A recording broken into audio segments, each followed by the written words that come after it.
Hello everyone and welcome to our episode 2 of diving into applied energistics. And today we're going to go digging into the kind of second step from finding the meteor and getting some of our plates into building an inscriber and getting some of the basic parts needed to get the items going in applied energistics. So once you are ready to proceed down that path, you need 3 core things. You need some redstone, some nether quartz, and you'll need to find some charged, specifically charged Certus quartz crystal. There is non-charged ones out there, and there's charged ones. For this, we need charged. And what we're going to do is we're actually going to make a Fluix crystal, and the Fluix crystal is kind of the basis for all items within applied energetics, and it starts kind of at the rudimentary level for crafting the inscriber. Also in some of the builds and other stuff, you'll need further crystals down the road, but we'll get there later. So right now we need to make a Fluix crystal, and you can make a Fluix crystal by combining these 3 items, one of each, within a pool of water. So what we're going to do is we're just going to make a little pool of water here. We're just going to knock one of these blocks out, and we'll put some water in.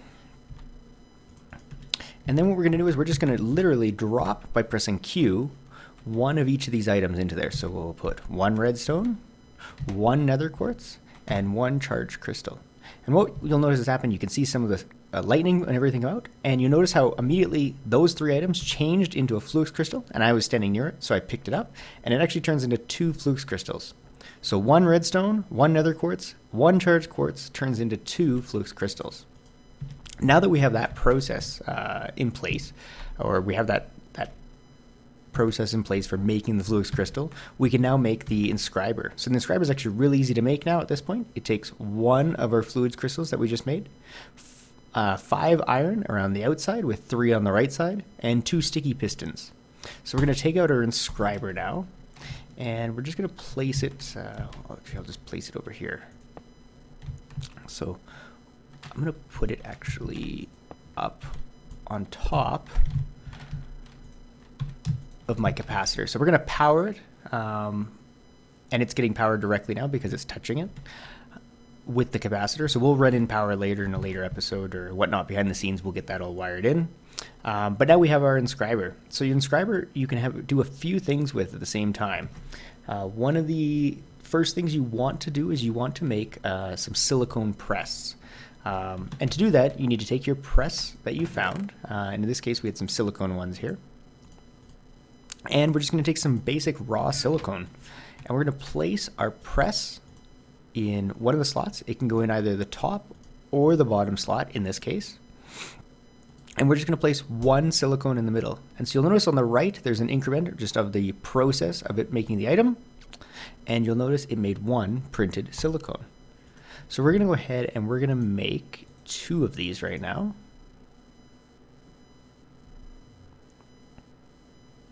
And the printed silicone, along with the presses, are kind of the basis for building any of the types of processors that are needed for all the different builds.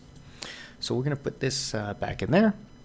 And we're going to grab, why don't we start with our logic processor first here. So for our logic processor, you require gold, which I have some here, and redstone. So we're going to place our press in the bottom. Actually, we'll put our press in the top. We'll put our printed silicone. Sorry, we already did this here.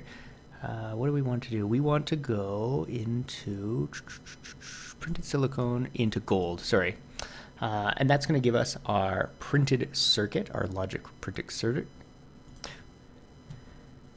And then from there, we're going to take that and we're going to assemble it and kind of put everything together. So we're going to put our printed circuit in the top, we're going to put our silicone in the bottom, and we're going to put some redstone, which will tie it all together. And we're going to make our very first processor.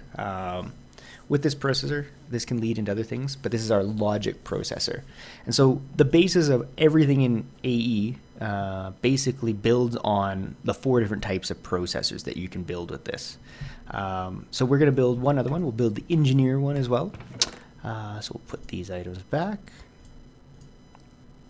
We'll take out our engineering one. We just actually need 1 of the plates. We'll do some diamond, some redstone, and we have 1 more silicone left. So again, we're going to place our engineering press in the scriber. We'll put 1 diamond in this case for the engineering one. And this is going to make our printed engineering circuit, much like our logic printed circuit. Again, we'll put our silicone in the bottom, printed circuit in the top, and we're going to put 1 redstone, which will fuse it all together.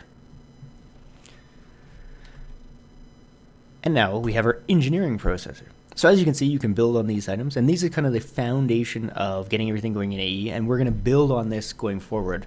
So what I'm going to do is I'm actually going to go and automate that process of making all these and kind of have them somewhat automated, so it's a little easier to make them all. Probably building 1 or 2 manual ones. I'll probably get a bunch of them. I'll probably make like 20 of each, and then I have enough to build and show some examples thereafter. Once we do have our AE network running, we can automate this process entirely within our AE network, which is really cool in the end, and you can have it all going. So one other item too that we talked about in the first episode of this diving into AE was that you could copy these. So let's say you're running out in the world and you only found 1 meteor or 2 meteors, and you have a friend that is missing, let's say, the engineering press. You could take the engineering press and you can place it in here, and you can actually clone them by putting a block of iron in here. And so what you can do is end up with having 2 presses of the same item. So you could have one for your build and your base and everything else, and one you could give to a friend or whatnot, or trade for it or things like that. So it saves them having to go out into the world and find all the meteors. So that's why I said once you have them, they're very easy to share and build from there.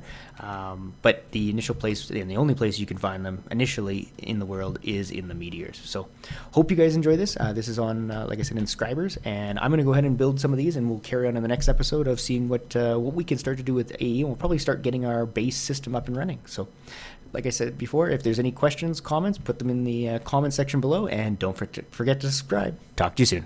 Thanks.